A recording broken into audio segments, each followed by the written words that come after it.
The gown at the end of the bed here, go into the bathroom. I recommend using it if you can. Undress completely, you'll just put on the gown and then you'll sit here in the bed. The nurse is going to put you right on the monitor, so they'll be able to see and hear baby's heart rate here, and they'll monitor your contractions as well. All the monitors will be seen on the computers here in the room, but they are also computers set up in all the nurses stationed throughout the unit. So we're always watching the computer. And the nurses work as a team. If anybody sees anything going on in any of the labor and delivery rooms, they'll jump in and help. So you're on the monitor. They're going to ask you a lot of questions about your birth plan and pediatrician and things like that. They're going to take an initial blood draw to get initial labs, and at that same time start an IV. You do have to have IV access the entire time until after you delivered, and that's so that we can give you medication quickly if need be. A lot of times you will be hooked up to an IV fluid to give you, a very slow rate, but that helps maintain you hydrated because you won't be eating or drinking as much anymore. So you're hooked up, asked you all these questions, and then the doctor, nurse, both, one or the other, will do an assessment, let the doctor know that you're here, and talk about what the plan is going to be based on their assessment. It is good practice actually to call your doctor when you are coming in, or to call the labor and delivery unit directly. It's good practice, A, because you can tell your doctor, the doctor can tell you if you really should be coming in, and B, so that they know and they can already be heading to the hospital when you're here. Don't worry, there's always a doctor to catch a baby if you come in with a baby between your legs. So you've checked in about the laboring process. The laboring process is done, mostly here in this room. You are going to, a lot of times you will be on the monitor. So with these monitors, the cables are quite long, so it does allow you to pace around in this area. This bed can contort in all sorts of ways. You have the controls right here on the bed. I sometimes recommend lifting the bed up really high, leaning against it. It allows some release of your lower back. They can bring a yoga ball in so that you can sit. They can bring a rocking chair in. There's a squat bar that hooks into the bed, and it's a bar that just allows you to hold on and be in a squatting position. So there's different options for laboring here in the room. If you do prefer, are hoping to walk around or take a shower, your options for that might be intermittent monitoring. That's going to be a discussion with your doctor. What that means is you're on the monitor for 20 minutes. If baby looks okay, they allow you to be off the monitor for 40 minutes. And in those 40 minutes, you walk around, take a shower, and then you come back and be on the monitor again for another 20 minutes. That's one option. Of course, that's up to the doctor's discretion how baby's doing and their comfort level. Another option are telemonitors, which you can put on, and they are wireless, and you can walk around the unit and still be on continuous monitoring. So that's another option. So that's about, positioning during labor. In terms of pain control, of course, the best option for that would be the epidural. So to talk a little bit about what that looks like and what to expect with the epidural. An epidural, a lot of people think it's kind of like an injection of anesthesia that you get. It's actually like a little IV that goes in your back. But I say small because it is thin, like a fishing wire almost. And basically an anesthesiologist, so a doctor that is trained in doing this all day, every day, comes in, numbs your back first, places the epidural, and all that remains in your back is this small catheter. They tape it down, you can lie on your back, it's not a problem. Through this, you're going to get continuous medicine the entire time until they turn it off. So once you have the epidural, there will also be a nurse anesthetist that's assigned to come check on you every hour and see how's your pain. Do you need more medicine? Do you need less medicine? You also get a button that you can press that can give you extra doses. So they're very good at making sure you're getting the right amount of medication that you need for your particular labor.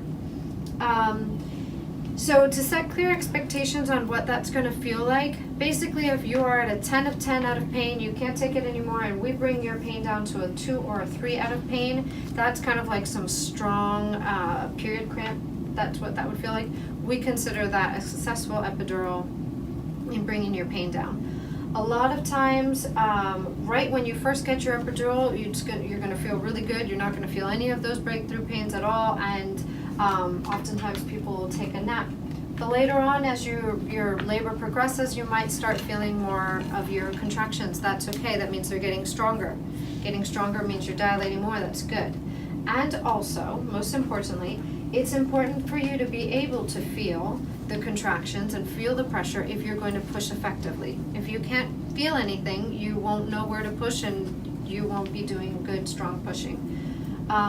So it's also a possibility, I know it might sound crazy to ask for less pain meds, but you can also turn down the epidural when it's close to pushing time, and that allows you to feel more and push more effectively. So it's definitely a fluid thing, and we will not give epidurals without you asking for it. So you do have to ask it. We cannot give it, without you wanting it. With the epidural, you will be numb. You can feel your legs, but they will feel tingly like they're asleep. So once you have the epidural, you won't be able to get up anymore.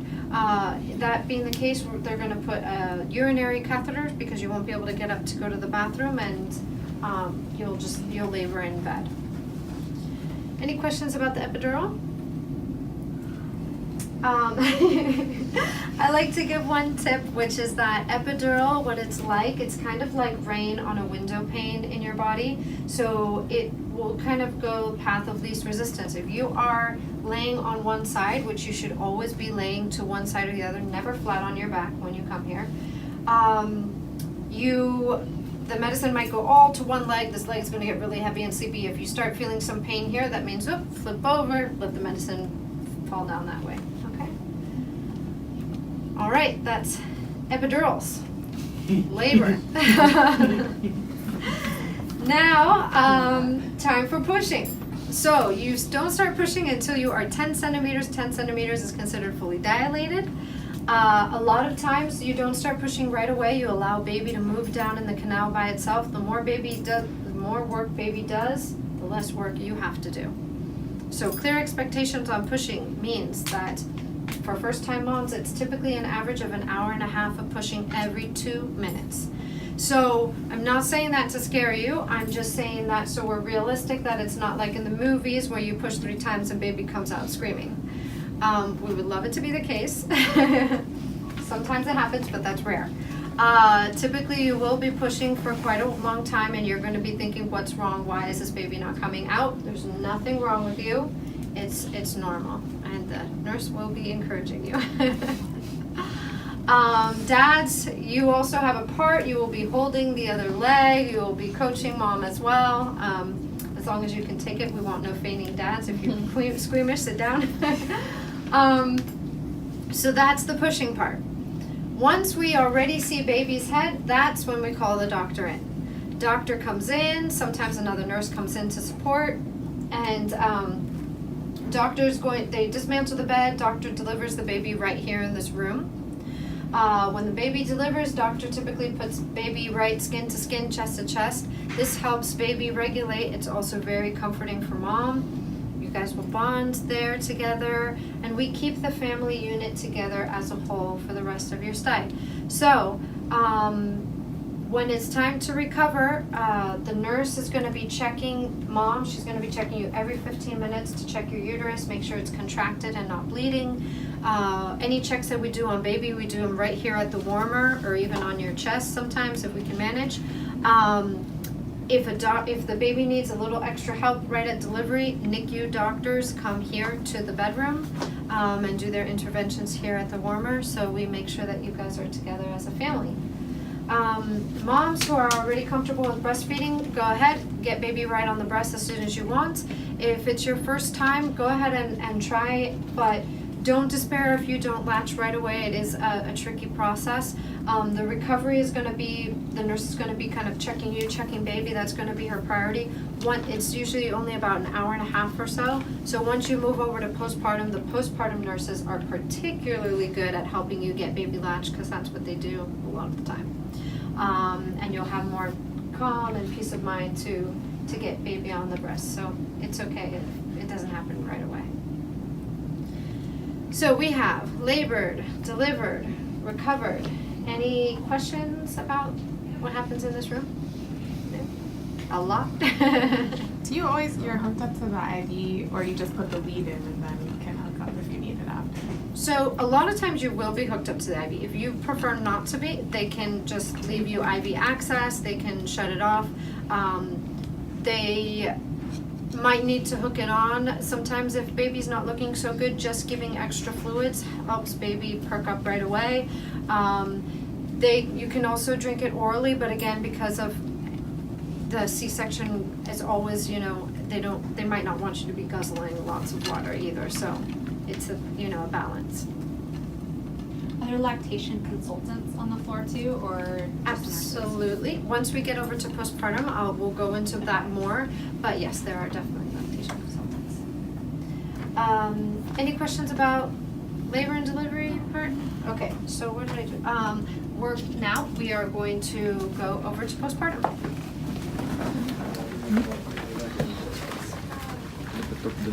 Okay, welcome. Come in.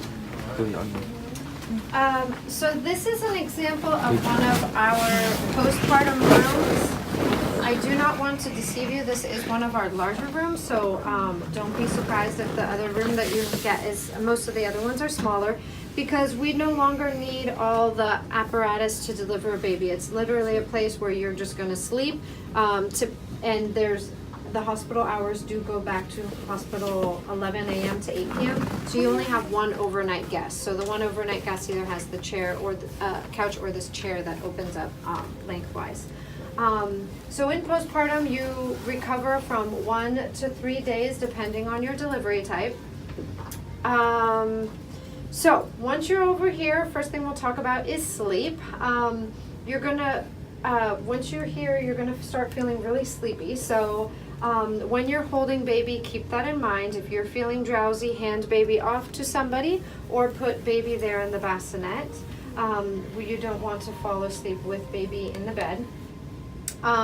In terms of sleeping baby safely, studies show that the safest way is to sleep babies face up. This might be different than what our parents and grandparents used to do, so it's also good to educate whoever's taking care of your children to sleep baby face up. The other thing to note is that there should be nothing in the crib. No blankets, no pillows, no teddy bears. Babies don't have a lot of head and neck control at the beginning, so you don't want their face to get stuck in a pillow, for example. They just need to be swaddled up tightly in the little blankets like a little burrito, and you just put them there. You will get a lot of practice with swaddling while you're here, and everything that you need to take care of baby, diapers, wipes, will be in the crib as well. In terms of feeding for mom and baby, starting with mom, once you get here, you will be allowed to eat, so you're going to be thrilled.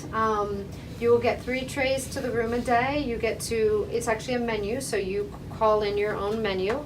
For dad support people, they typically have coupons for the cafeteria downstairs or just going to the cafeteria. But most people I find either order in or bring food from home as well. I was a night nurse, so I know that there is a binder that we have put together that if you are here after the kitchen closes, which is around 6:37, there's many places that deliver. There's like Mom's Pizza until 3 a.m. They will deliver you milkshakes, delicious. So you have options. In terms of feeding baby, I want to give a little talk about breastfeeding because I know this is typically a concern for moms. If this is your first time, know that you don't have milk, that is normal. No, moms do not have milk right when you deliver. So basically the first few days are more for mom than it is for baby. You're putting baby to the breast every 2 to 3 hours, usually for about 15 minutes or so, and that stimulation, constant stimulation, is what stimulates the milk to come down in the next couple of days. So don't despair. It doesn't mean that you have to augment with formula if you are planning on exclusively breastfeeding. Babies have reserves on board for this biological reason, and also their stomachs are so small, like the size of marbles, so you can manually express some of that thicker colostrum, and they get 3 to 4 drops. That's fine. Their stomachs are small. They're okay. So don't despair about not having milk right away. That's very normal. The postpartum nurses, since the postpartum nurses and labor and delivery nurses are different. So the postpartum nurses is what they do all day. So they're very good at helping you get baby latched on. If you need more help, that's when they would call in a lactation consultant. The lactation consultants are from the 9 to 5 business hour type thing, and you would need, they encourage mom and baby to try on their own with the help of the postpartum nurse first, and then if you can't, then they'll call you in. We have breast pumps, industrial grade.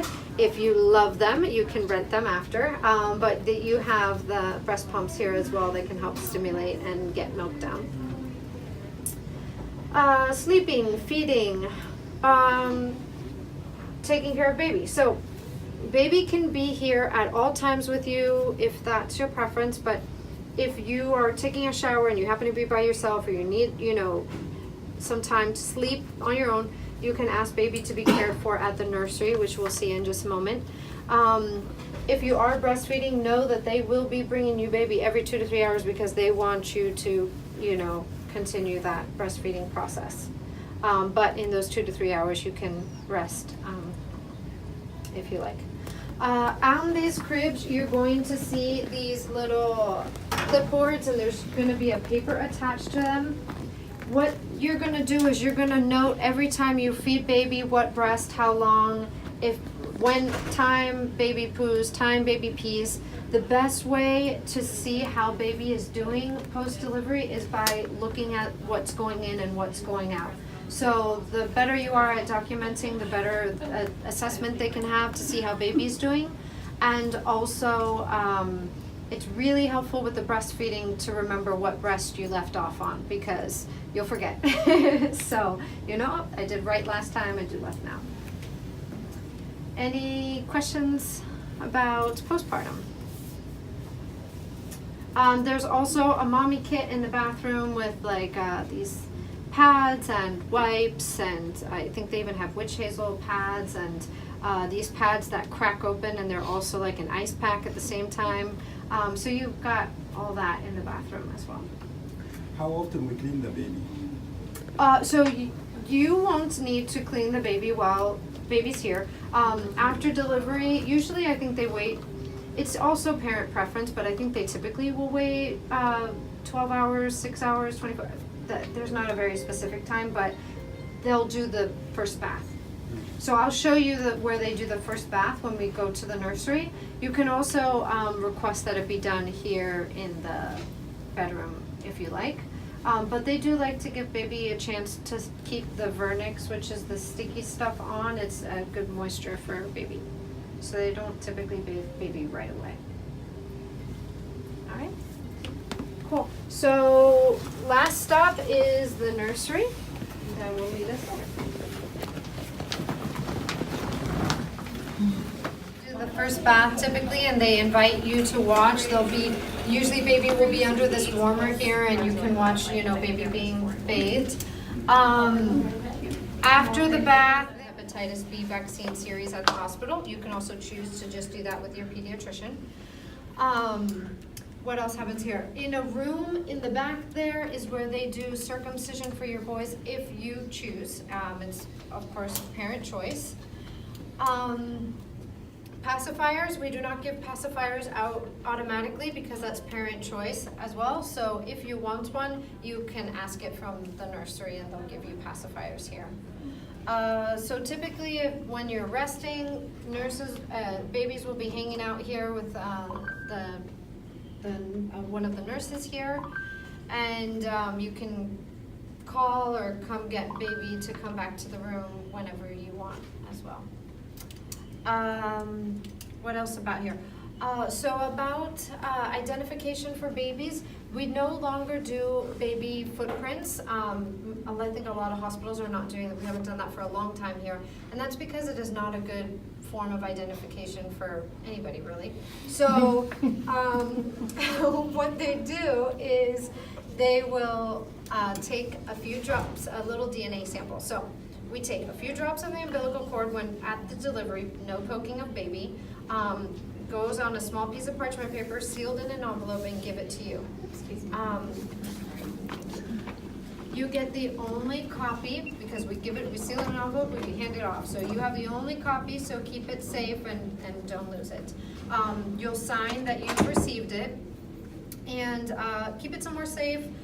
Like I said, I think it can only be used once. Hopefully you never have to use it, so don't open it. But if ever anything were happening to your child in their lifetime, you have this little blood drop that would serve as a DNA sample. If you were really bent on having those footprints done, I would recommend bringing a little pad. They sell them. I think they might even sell them on the gift store down there, and they can do it for you, or you could do it yourself in the room as well.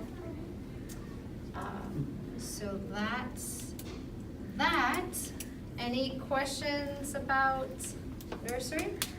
No? All right, well, this is the last stop of our tour. The last thing I like to mention is, if you were happy with any of the people who attended you while your stay, you can recognize them by giving them a little star of appreciation.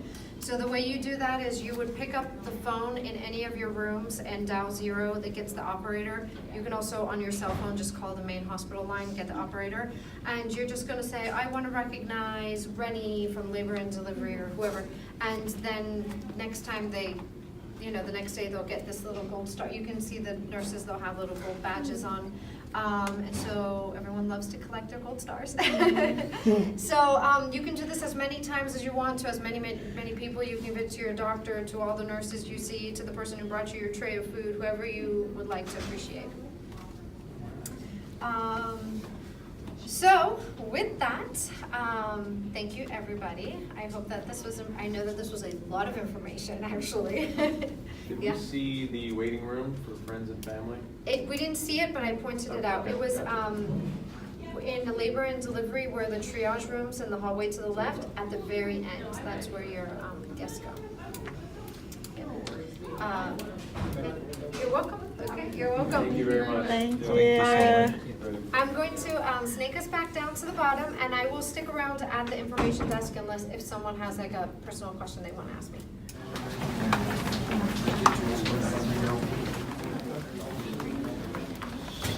A lot of people, I can just let you go down, but thank you.